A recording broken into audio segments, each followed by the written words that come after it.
This is Fresh Air. I'm Dean Olsher, and this is a clip from what many critics think is the best new TV show of the year. Casey? Yeah? I've made a decision. What is it? It's time. It is? It's time. Natalie? It's absolutely time. We've been having some very bizarre computer problems. Have you noticed that? The LCY's been getting numbers wrong. What do you need? Messersmith won the gold medal in the pole vault with a leap of 238 feet 6 inches. That doesn't sound right. Yeah, it lacks a ring of truth, yes. 238 feet 6 inches in the pole vault. That'd be a record, wouldn't it? Yes, it would. Elliot! Why are you staring at me? Because it's time. It's not time. It is time. It's past time. It's not past time. It's well past time. You need to start meeting women. I've met many women. No, you haven't. You haven't met many women. That's why I'm here. Oh, boy, I like the sound of this. You got married at 23 to a woman you met when you were 19. I know, I'm there. So you agreed. What? You agreed it's time. You said it was past time. It is past time. And I'm screwed. But I'm going to help you out. Oh, thank God for that, Danny. Thank God for you. Thank God indeed. Indeed I do. Do you know why I can help you out? Why? Because there's still time. 60 seconds to VTR, 2 minutes live. Loading effects. Every Tuesday night at 9:30, ABC airs a TV show called Sports Night about a fictional TV show called Sports Night. The show within the show is an ESPN-style sports news program, and the real-life show is a half-hour that blends elements of sitcoms and TV drama. Aaron Sorkin, who wrote the screenplays for the films A Few Good Men, The American President, and Malice, is the creator of Sports Night. Thanks for being on Fresh Air. Thanks for having me. Sports Night really stands out for a couple of reasons. One of them is your writing, and you write all of the scripts, and also some of the issues that you take on, which can be rather heavy for a half-hour TV show, traditionally speaking. And I have to say that I, for one, really don't care at all about sports, and yet I really like the show. Yeah. I'm glad to hear that. A knowledge of or an appreciation of sports is, I think, no more required to enjoy Sports Night than a knowledge of or an appreciation of trauma surgery is required to enjoy ER, probably. You don't have to be a sports fan. How did you hit on this idea for a show? I had been a fan of SportsCenter on ESPN for a lot of years. In fact, there was about 2 years when I was holed up in a hotel room here in Los Angeles while I was writing the screenplay for The American President, and I didn't get out of the room much. And to sort of keep me company while I was, I'm from New York, so I didn't know many people out here, and to keep me company, I would have ESPN on in the room almost 24 hours. It'd be, and I'd be watching SportsCenter. And these people on SportsCenter really became my friends in a pathetic kind of way. But I did think that the show was remarkably well produced, and I remember feeling like, boy, I wish I could go behind the scenes there. I bet I could have a great time there. I bet I could make friends. I bet I could meet a girlfriend there. And that's generally, kind of a writer's cue for, gee, it'd be nice to write something about that. I have to say, watching the show, one of the things that I find really refreshing about it, and I'm talking about your show, Sports Night, is that there seems to me to be a very minimal laugh track. Yeah. And yet there are critics who have referred to the laugh track as intrusive. Was there a big fight with ABC over this? Yeah, the laugh track's been a bit of an issue since the moment we were born, and perhaps a bit too much of an issue. It was written about a lot. I and the other people who do the show felt that the laugh track was just wrong for the show. The style of writing is a little bit different than it is on other half hours. We don't necessarily lead to an obvious punch. A lot of it is more enjoyable than it is laugh out loud funny. So the march time rhythm of a laugh track was actually getting in our way, on top of which we all thought it was a little bit silly and maybe time not to do that anymore. But you got to remember that really the greatest asset of half-hour television, at any rate, is its familiarity. Half-hour television is something that you watch very passively. It's you do it while you're flipping through a magazine, or talking on the telephone, or cooking dinner, or putting the kids to sleep. And in a lot of cases, that sound of the laugh track, the familiarity of the show, that it's a sitcom, that it's a half-hour, helps a lot in getting the audience. And I think that our show, because it is a little bit different than other half hours, the concern on the part of the network, and it's a legitimate concern, was that let's try and create some touchstones for this show. Let's try and let people know that there's nothing to be afraid of here. There are more words in this show than in other half hours, but But look, it's funny. It's not good for you. This isn't eating your vegetables. And so that was really the kind of the genesis of the argument. Our laugh track is pretty toned down, and I do like to believe that it's inobtrusive. Mm-hmm. This show has an ensemble cast, and many of the great TV shows that are most memorable have also had ensemble casts. Sometimes they tend toward archetypes, and I wonder if that's been a temptation that you've had to face when you're writing these characters. It's always a temptation when you're starting something from scratch, when there's just a blank piece of paper, to say, well, who do you got? You got the neat guy and you got the sloppy guy. You got the tall guy and the short guy. You got the gay guy and the straight guy. Let's say we need a dorky guy and we need a really uptight guy. And you want to do everything that you can to not do that. And one way to not do that is rather than, I think, tell an audience who a character is, if you show them what the character wants, if you're just a little subtler, if you realize that everybody can be smart and everybody can be stupid and everybody can be right and everybody can be wrong, then you'll be a little bit better off. And if you take advantage, I mean, one of the great things that you have in episodic television, I think, is time. If everybody will just agree to be patient, that we're not going to, in the pilot episode, we're not going to feel bound to say these are who these people are in 22 and a half minutes, that we're going to take much more time than that. And if you agree, as I say, that there are no, I'm going to reference now just a classic comedy and one that I'm a big fan of, but there are no Ted Baxters on the show, then you're probably better off. How do you go about deciding what to treat as a topic for the program? That's an interesting question. What I don't do, or what I don't do often, is say, boy, you know, I feel very strongly about it. I'll tell you what I don't do is I don't tend to take things off of yesterday's headlines. For one thing, yesterday's headlines will be 6 weeks ago's headlines by the time the show airs. Secondly, it also seems cheap. Oftentimes, I'll take something off of page 23. I'll read about something and think, well, you know, that's interesting, and not quite enough was made out of that. And what if this had happened instead of that? That kind of thing. I am not. It's not my goal to necessarily say something with each and every episode. As I said, I'm not looking to teach anybody anything. Really, we're kind of telling our lame jokes and doing our stories and trying to do them from a place of reality. As opposed to, again, a traditional half-hour place. You know, this isn't the first television show that's been done about a television show. There was a really good one done about a television show, Murphy Brown, which ran for 88 years or something, and it was great. But the success or failure of Murphy Brown, of that show, didn't depend on us thinking, on us believing that that's really how 60 Minutes gets done.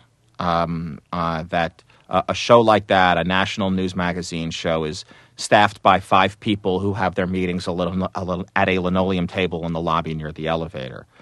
With Sports Night, because we want to tell all kinds of stories and in all kinds of ways, it all has to start from a place of reality, or the appearance of reality. You have to really buy that these guys are doing this show every night at 11 o'clock. Right. Let's talk about some of the risks that this show faces. Let's put it this way. It's had a certain amount of difficulty finding an audience. And I want to read to you what James Collins wrote in Time magazine about Sports Night. This series represents the best opportunity in a long time for network comedy to evolve into something sharper and more interesting. If it fails, a highly possible outcome given its mediocre ratings, then the networks will be all the more wary of trying something novel. On the other hand, if the show succeeds, it might just revitalize a very tired form. Well, an easing of the pressure is what we were looking for over at Sports Night, and James Collins provided it. That was a very flattering thing that he wrote about us. The whole piece was very flattering, and the idea that we could do something as huge as change television even a little bit, well, that's pretty high cotton. I can assure you, as flattering as that is, no one, least of all me, went into this with the thought of let's do something different. or let's change the old way that it was done.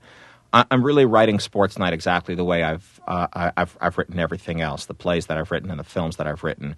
And what's so unusual is simply that it's half-hour television. But that notwithstanding, I like the sound of what James Collins said. But he also refers to what seems like the sword of Damocles hanging over your head. I mean, are you reading the Nielsen ratings every week, worried that, oh my God, this might be it for us? We need to find some more viewers. I will tell you honestly that our ratings, which I must say are now in this is week 13, broadcast week 13, have been climbing and climbing and climbing, and are now on the. They are respectable. We're going to call them, which means we get about 10 million people every Tuesday night watching the show. I have to tell you that for me, 10 million people is an enormous audience to play to every Tuesday night at 9:30. 10 million people, for instance, is 9 million people more than my play, A Few Good Men, played to in a year and a half on Broadway. If the first night that the show was on the air, we premiered September 22nd, if that had been a movie opening that night, it would have been a $90 million opening. So the numbers in television are very strange, and my concern isn't so much that, oh my God, if we don't get the viewers, we're going to get off the air. My concern is, gee, we've got 10 million people now. I'm not sure I like what we have to do to the show in order to get 12 million people. Does that mean dumbing it down, making it more conventional TV? I think that's going to be the next argument that's going to take place. Is really what I'm alluding to, and. I'm of a belief that it absolutely does not mean dumbing down the show. I think that people in this country who watch television are a lot smarter than they tend to be given credit for. Aaron Sorkin is the creator of the TV show Sports Night. He wrote the screenplays for the films Malice, The American President, and A Few Good Men, which means he's responsible for introducing this phrase into the popular culture. You can't handle the truth. Aaron Sorkin, what's it like to be the writer of a line like that, which has been taken over by people who are not actors? Who knew? Who knew? Every once in a while, you'll see it on The Simpsons or something. And I remember watching the opening of the O.J. Simpson trial, and there were all sorts of pretrial motions flying back and forth. And everyone else in my family is a lawyer. But me. My mother's a school teacher, but my father is an attorney, and my sister is an attorney, and my brother is an attorney.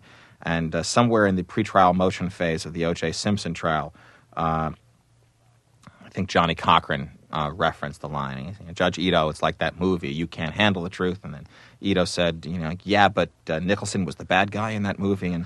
And my phone rang, and it was my sister, just saying, 93 years of law school, and you're the one who gets quoted in the trial of the century. You also wrote The American President, which has Michael Douglas as a very human but still somewhat heroic chief executive of the United States. And I read in USA Today when the playwright Wendy Wasserstein came out of a screening, she said, "It's a perfect example of what Hollywood wants in a president. It's what they thought they had elected in Clinton." Was she right? That's interesting. I think that, first of all, I get a little nervous when anybody talks about Hollywood. I have to tell you, as if we all get together for meetings every third Thursday of the month and decide what it is we want and what it is we do. I could not tell you what Hollywood wants and doesn't want in a president. Hollywood had absolutely nothing to do with that movie. I wrote it all by myself. And the answer to Wendy's question is, of course. I wrote the kind of president I wish we had.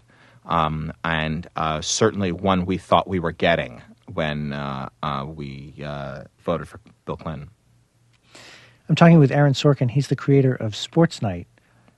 I wonder what your week is like. The week begins. It's hard to say when the week begins because the old one is still ending when the new one begins. But the week begins with a Monday morning with a table read of the script that I generally have finished writing on Sunday night. It's been sent out to everyone Sunday night. They've had a chance to read it through. And this table read is for people from the network and from the studio, as well as the department heads and the cast and I. And as soon as the table read is over, rehearsal begins. We rehearse for 2 days, Monday and Tuesday. Filming begins on Wednesday. We film Wednesday, Thursday, Friday.